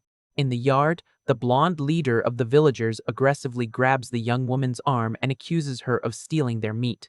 Scared, the housewife tries to pull away, explaining that it was her husband who hunted the animal and brought it home. The other local laughs in her face, claiming they got her a new husband so she wouldn't starve, and now she repays them by robbing the village. Almost crying, Juwon's wife screams desperately that it's true, and her current partner managed to take down the beast all by himself. Having absolutely no patience, the group leader tells the woman to shut her mouth and lands a violent slap on her face, knocking her to the ground. Ignoring the victim lying on the grass, the intruders break into the cabin to ransack the place. As soon as they step into the main room, the men look up and drop their jaws when they see the massive wolf hide laid out. Touching the animal's soft fur, the blonde villager celebrates the find, knowing that perfect leather is worth an absolute fortune. Blinded by greed, the leader yells at his cronies to tear apart every corner of the house looking for more valuable items. Curled up under the bed, Dorothy hears the heavy footsteps of the invaders searching for more hidden meat. Trembling in the dark, the kid is outraged, realizing those jerks want to steal everything the giant managed to hunt. Acting on impulse, the housewife runs hurriedly into the room, trying to stop the looting. In an act of bravery, Lizzie spreads her arms in front of the wolf hide, yelling for nobody to touch her family's things. With her face covered in tears, the young woman stomps her foot firmly, stating that it belongs solely to them now. Mocking her protective stance, the local steps closer, reminding her that not too long ago the lady didn't even have the guts to open her mouth. Showing zero pity, the coward lands a brutal kick to Lizzie's stomach, saying she got cocky just because she got a new husband. With the impact of the sudden attack, the young woman is thrown hard against the wooden cabin floor. Coughing and in severe pain, the hero's wife tries to prop herself up on the floor, totally defenseless against the group of thieves. From her hiding spot, the little orphan watches in terror as her adoptive mother lies hurt right in front of her without being able to do a thing. Bleeding from the corner of her mouth, the blonde keeps her head down, feeling all the terror of her old life coming back at once. Suddenly, the woman's eyes go wide as she realizes how serious the situation she got herself into is. Hiding in the gap, the girl confesses in her thoughts that she always pretended not to know about the awful things happening out of fear. Crying quietly, the orphan blames herself for being a bad kid who only knows how to hide, having absolutely no idea how to help. Pulling the housewife by her hair, the blonde villager laughs in her face, but is questioned by a partner about the risk of the giant finding out about the theft. Chill about it, the leader explains her husband doesn't even understand their language and that losing such a strong hunter if he left would be terrible. With an evil grin, the man lifts the hurt woman off the floor and suggests they take her deep into the forest. Grabbing Lizzie forcefully, he announces he's going to have some fun with the lady and orders his buddies to grab all the meat and valuables. One of the thugs tries to warn him that her husband might burn the whole village down out of revenge if he finds out, while the blonde begs to be let go. Laughing off the warning, the coward drags Juwon's wife out of the cabin, mocking that he only went there by chance and ended up hitting the jackpot. As soon as the intruders walk away, Dorothy crawls out from under the bed in despair, knowing something awful is going to happen to her mom. With a racing heart, the child runs toward the door, terrified that the young woman will never make it back home again. Getting outside, the little girl looks frantically at the sunlit forest, but doesn't find any sign of the group anymore. Overcome by anguish and a feeling of helplessness, the little girl can't take the pressure and breaks down into uncontrollable sobbing. Crying her eyes out in the middle of the yard, Dorothy screams her adoptive dad's name with all her might, begging him to come back fast and save the family. Seeing her adoptive mother being dragged away, Dorothy realizes in despair that the invaders are taking Lizzie away. While the woman is taken deep into the forest, the scene cuts to the MC reflecting that this felt like a really long day. Walking through the woods, the caped guide stops out of nowhere, making Juwon realize the training is over. Thanking him respectfully, the guy bows his head slightly for everything he learned over the last few hours. But suddenly, a loud cry echoes through the trees, making the hero instantly recognize little Dorothy's voice. Turning his face toward the cabin, he figures the little girl doesn't usually cry desperately like that. With that, the big guy goes into high alert and sprints toward the sound. terrified that something bad happened at home. Running at top speed, the young man thinks to himself about the risk of both of them being in danger. Reaching a clearing, the hunter spots the village men surrounding his wife in the middle of the path from a distance. Consumed by uncontrollable fury, Juan swears mentally that he will eliminate whoever is responsible for that. At that moment, the kidnappers hear footsteps approaching and look back, confused by the commotion. Giving no chance to defend, the MC charges like lightning and lands a devastating punch right in the redhead thug's face. With the extreme impact of the blow, the attacker's body is violently thrown to the ground. Startled by the sudden arrival, the housewife can barely believe her husband showed up to save her. Backing away on instinct, the rest of the group freezes in terror, facing the newcomer's brutal strength. Terrified by the scene, one of the villagers grabs his own head in pure shock seeing his buddy on the ground.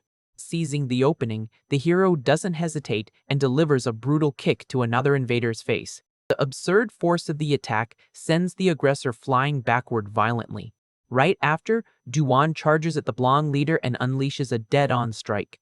Giving no rest, the MC grabs another one of the thugs and lifts him off the ground like he weighs absolutely nothing. In a quick move, he slams the coward's body against the dirt in a crushing way. Non-stop knocking down everyone in his path, the big guy tosses another enemy far away. Mounting the group boss, the guy starts throwing heavy punches and decides he can't stop there.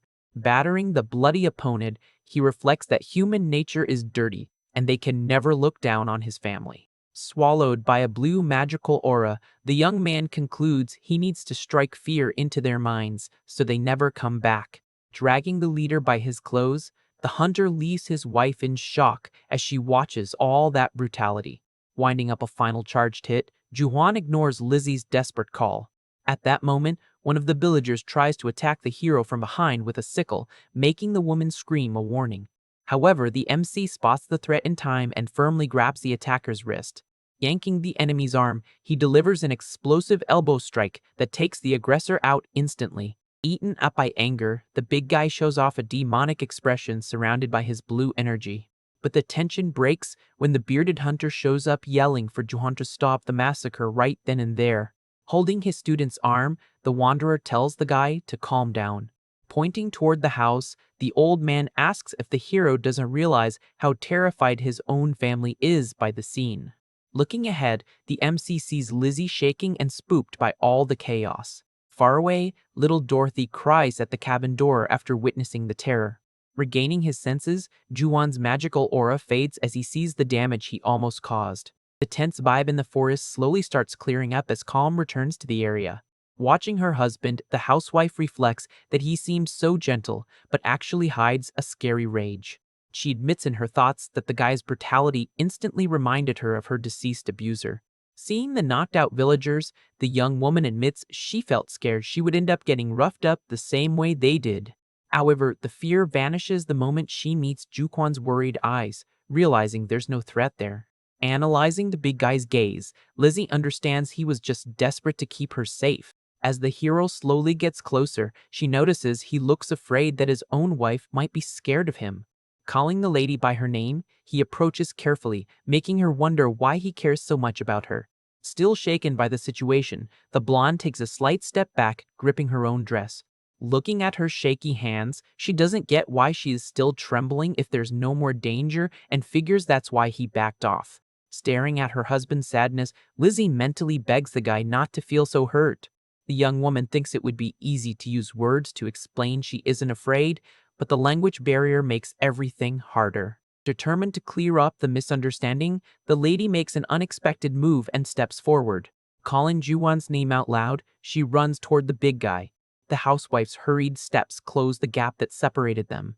Getting close, Lizzie holds her husband's hands with firmness and affection. Feeling the warmth of his skin, the blonde is absolutely certain she doesn't need to be afraid anymore. So relieved, she knows that as long as she is by the MC's side, nobody will ever be able to hurt her again. Bringing the guy's large hands to her own face, the young woman closes her eyes, feeling a deep sense of safety. With her face covered in tears, the hero's wife thanks him from the bottom of her heart for saving her. Caught off guard by the sweet reaction, Juan relaxes his posture, feeling a huge sense of relief. Seeing the woman nestle into his hands so tenderly, he just murmurs her name in awe. Emotional, the MC pulls Lizzie into a protective hug and gives thanks that she is okay. Rubbing his wife's back, the big guy doesn't understand the reason for so much gratitude coming from her. Squeezing the young woman in his arms, Ju-won states in his mind that he should be the one thanking her. Suddenly, the blonde notices something weird and hears a familiar sound close by. On the other side of the yard, little Dorothy lets out small crying hiccups, hiding near the house. Alerting her husband, the lady turns her face quickly toward the cabin. Breaking the hug, Lizzie runs back hurriedly calling for the little girl. Reaching the door, the housewife steps up worried, asking if the kid is okay. But shock takes over the adoptive mother when she notices the little girl's condition. Standing in the exact same spot, the girl trembles from head to toe, crying compulsively. Trauma hits the orphan, who confesses she got terrified seeing her adoptive dad's rage during the fight. The violent memory brought back the severely hurt faces of her former guardians. Afraid of ending up beaten the same way, the kid fights her own tears, remembering that crying attracts more abuse. Facing Lizzie, Dorothy feels an urgent need to apologize before being ignored like she doesn't exist. The little girl mentally begs for forgiveness for hiding instead of fighting back, hoping she doesn't get abandoned because of it. Totally consumed by guilt, the little one breaks down crying, claiming that all of it was her mistake. Hugging the little girl, Lizzie tries to calm her down and asks what she's talking about. The young woman explains she only pretended not to recognize the child when they locked eyes earlier. With tears in her eyes, the housewife reveals she did that out of fear the men would find her. At that moment, the adoptive mother guarantees everything will be fine now because daddy is there, leaving the little one confused. The orphan points out her real dad has already passed away, but the blonde asks if she doesn't know who Ju-won is. Smiling sweetly, the woman states the big guy is her current husband. Consequently, that makes him the little girl's new dad, who repeats the word in total disbelief. To make it easier to understand, the young lady confirms she's the girl's stepmother. So, she concludes the MC automatically becomes her dad, leaving Dorothy shocked by the news. Watching Ju-won from a distance, the kid repeats the title, still trying to process the info. Turning her face to her adoptive mom, the little girl asks once again if that massive man really is her dad. Rubbing the daughter's head, Lizzie promises he is very different from the late hunter since he only wants to protect them.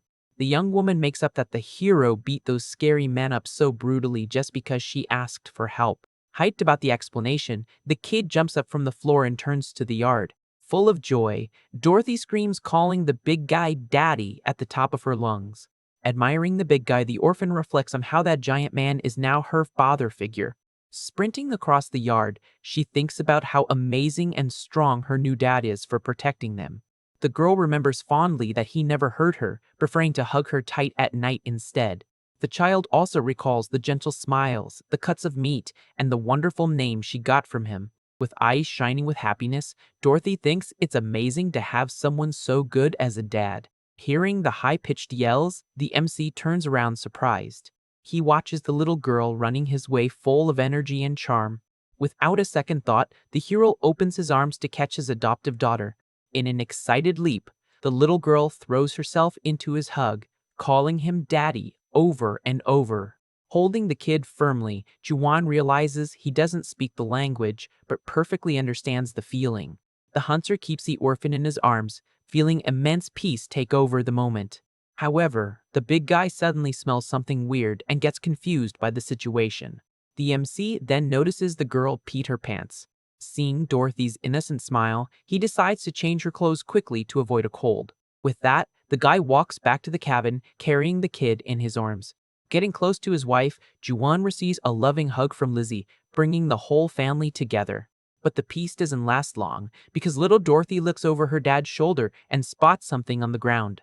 Pointing at the wooden bucket, the kid yells excitedly about the meat the bad guys tried to steal. Hopping out of the hero's arms, the little girl runs full speed past the knocked-out invaders. Totally laser-focused on her goal, she sprints across the grass, ignoring everything else around her. Reaching the container, the orphan grabs the edges of the bucket full of juicy wolf chunks. Straining hard, the tiny girl tries to lift the heavy load all by herself. Blinded by the urge to eat, the girl stares at the food with an intense sparkle in her eyes. Startled by their daughter losing her balance, Ju-won and Lizzie rush over shouting her name. The little girl stumbles backward, almost letting all the precious food spill onto the dirt. Watching the kid's absurd effort, the MC is blown away by her willpower. Standing next to his wife, the hunter mentally confesses the orphan's obsession with meat is terrifying. To prevent an accident, the big guy steps up and holds the bucket with ease. In a quick move, Juwan lifts the container along with Dorothy, pulling a scream of surprise from the girl. Seeing the little one's amazed expression, the guy jokes in his head that becoming a hero to her is a piece of cake. Calmer now, Lizzie asks her husband to take all the meat back inside the cabin. Pointing to the door, the housewife warns that it's too dangerous to leave the child outside near those men. Without questioning, the MC obeys his wife and walks inside carrying the food and their daughter. The hero lets out a heavy sigh, relieved to have managed to prevent a worse disaster. Turning around, the guy walks past the fallen invaders who start groaning in pain across the yard. Juwan's eyes go dark, showing that his rage against those cowards hasn't vanished yet. Catching the tension, the bearded wanderer grabs his student's arm to stop any crazy moves. Shaking his head, the old hunter advises the big guy not to take anyone's life, and Juwan gets the message. The young man admits internally that becoming a slave again would be an absolute disaster for his family. Looking at the door, the hero acknowledges he isn't alone in the world anymore and has to think about those too. Staring at the thugs on the ground, the MC warns he's going to memorize every single one of their faces and promises a terrible fate if they come back. Ignoring the spooked guide, the young man confiscates some survival gear the villagers dropped. Picking the heavy toolbox off the ground, he decides to keep the materials as payback for the trouble. Hauling the stolen supplies, Juwan shifts his focus back to his family waiting at the entrance of the house. With firm steps, the hunter walks into the cabin feeling that the nightmare of that day is finally over. Kneeling on the cabin floor, Juwan drops the heavy toolbox next to the massive wolf hide. Gripping a hammer firmly in his hands, the MC reflects that losing a family once was enough pain. A gentle, relieved smile appears on the hunter's face when he realizes everyone is safe now. Walking toward his wife and adopted daughter, the hero swears to himself he will protect them both, no matter what happens. Juwan gently strokes his wife's bruised face, wishing in his mind that he could use his magic to heal her injury instantly. But Lizzie quickly smiles and holds his face affectionately, trying to reassure him by saying she is perfectly fine. His wife's sweet attitude makes the prota give a slightly awkward smile as she squeezes his cheeks. With a swift movement, the young man sweeps her off her feet, catching her by surprise and making her blush a little. He explains that the floor is far too cold for her to be walking around barefoot, which flusters the young woman even more. Suddenly, the hunter's eyes widen, and he freezes completely as he notices something unbelievable. To Lizzie's absolute surprise, that purple mark on her face has completely vanished without a trace. Juwan becomes lost in thought, wondering if the exhausting magic training he did earlier finally yielded some real results. A massive smile spreads across his face as he realizes he can now cast healing magic. Lizzie just stares at him, completely clueless about her husband's sudden burst of excitement. Meanwhile, back in the village, an elderly woman is absolutely furious, yelling and complaining about an absurd situation. She kicks at a chicken to vent her anger, grumbling that certain people are sticking their noses where they don't belong. The village elder appears right behind her and questions why she is so upset just because he gave a piece of fabric to the mountain protector. The man explains that they need to stay on good terms with the protector, but she snaps back, saying she had been saving that precious fabric for 10 long years. The village leader tries to calm her down, saying he had no choice since the young man seems to be an experienced warrior and the village cannot afford to lose any more workers before the harvest. He calls her foolish for not seeing the bigger picture, remembering very well what he witnessed the day before. The chief recalls that the young man had terrible wounds from beast bites that were healing at an incredibly fast pace. Because of this, the elder realized that old Gus's rumors were true and that the new protector is actually a powerful healing mage. Knowing this, the old man plans to act with extreme caution, fully aware that even the nobles would do anything to recruit someone with such a gift. He greedily reflects that if royalty itself takes an interest in the young man, he could make a fortune by handing him over. A dark smile forms on his face as he envisions the chance to finally stop being just a simple village chief. Since the other villagers are clueless and do not yet know about the presence of a healer, the old man knows he holds a major trump card. However, his biggest fear is that some rumor might spread and an adventurer guild or nobles will take the young man away before he can cash in. To prevent this from happening, the chief decides to use Old Gus to keep an eye on the protector while he personally searches for a wealthy buyer. He then instructs his wife to get close to Juwan's wife, pointing out that the young man learned to hunt very quickly and proved to be extremely sharp.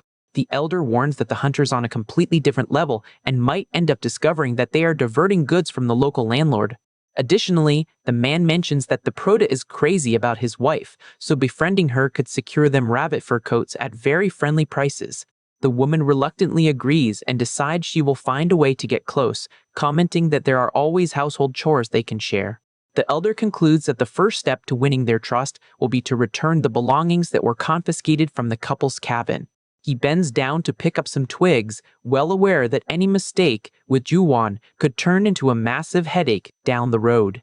In a hurry, the old man throws the firewood straight into a lit fireplace to speed up his plans. Even though he regrets having to give up some valuable resources, he knows the sacrifice is strictly necessary. With a sinister look facing the fire, the elder reminds himself that you have to give up a little meat to catch the big prize.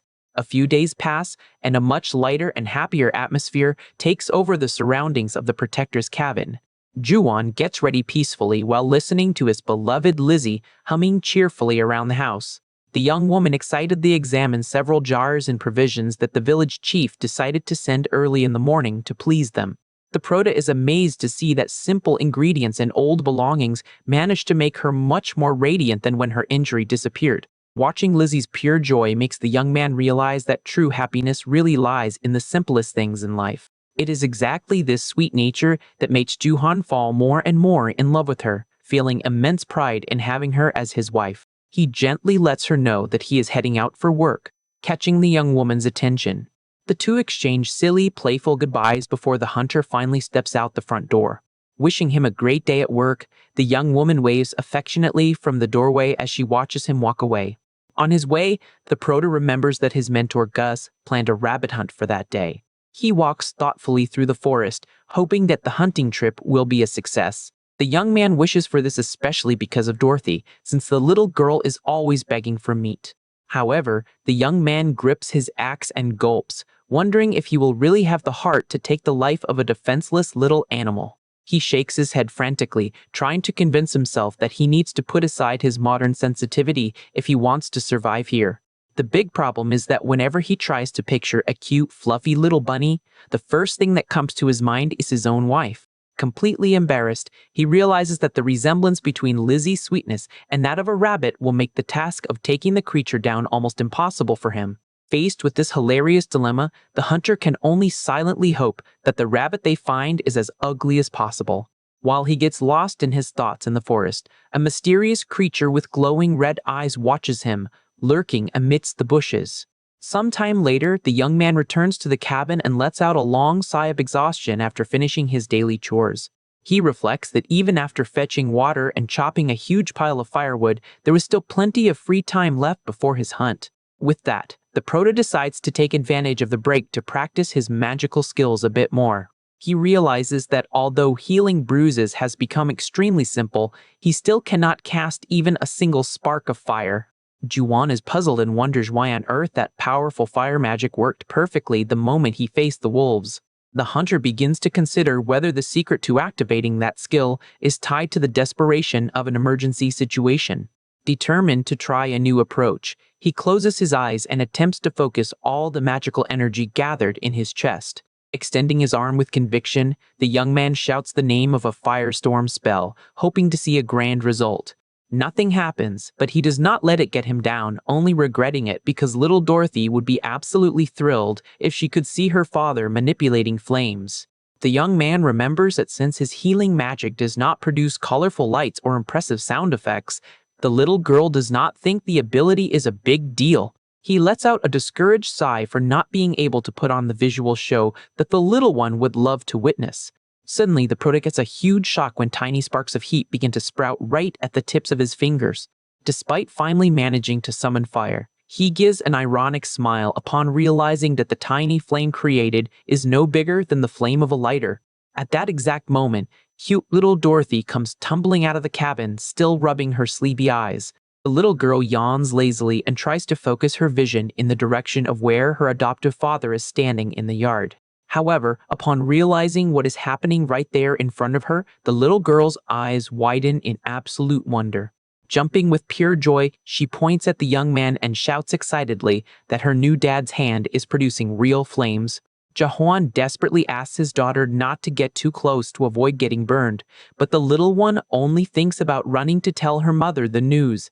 Ignoring the warning, the child holds the hunter's hand and stands mesmerized, staring at the small bright flame. Hearing all that commotion outside, Lizzie rushes to open the door and calls for her daughter, worried about a potential danger. The housewife is completely shocked to see her husband holding a floating flame as if it were the most natural thing in the world. Seeing the excitement of his wife and little daughter, the Prota tries his absolute best to increase the size of the fire, but realizes that the task requires exhausting mental effort. Either way, he feels relieved to be able to use both types of magic, while Lizzie suddenly seems to remember something very important. Without saying a word, the blonde turns around and dashes back inside the cabin, leaving her husband quite confused by that sudden reaction. Little Dorothy wastes no time and runs right behind her adoptive mother to see what she's going to do.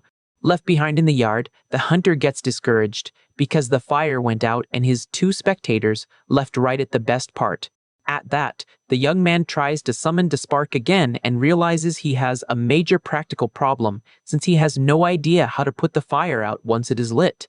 Unable to reverse the spell, the young man decides to simply accept his fate and wait for the flame to go out on its own over time. However, the moment he thought about giving up, the fire vanished from his hands in the blink of an eye, leaving him confused.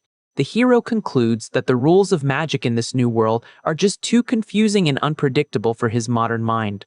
Leaving mystical reflections aside for now, he walks back into the cozy interior of his home. Upon entering, the young man finds his little daughter leaning over a large wooden tub with a very thoughtful expression.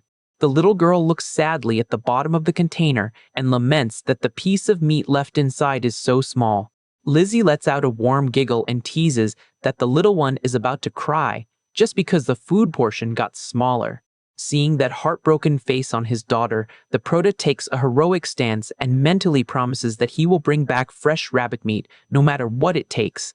Suddenly, a familiar voice from the yard interrupts the family moment, asking if the young man is ready to head out.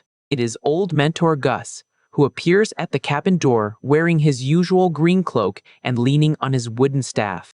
Promptly, the young man gathers his hunting gear and says goodbye to his beloved family. Cute little Dorothy hugs Juwan's leg tightly and wishes him an excellent and safe journey.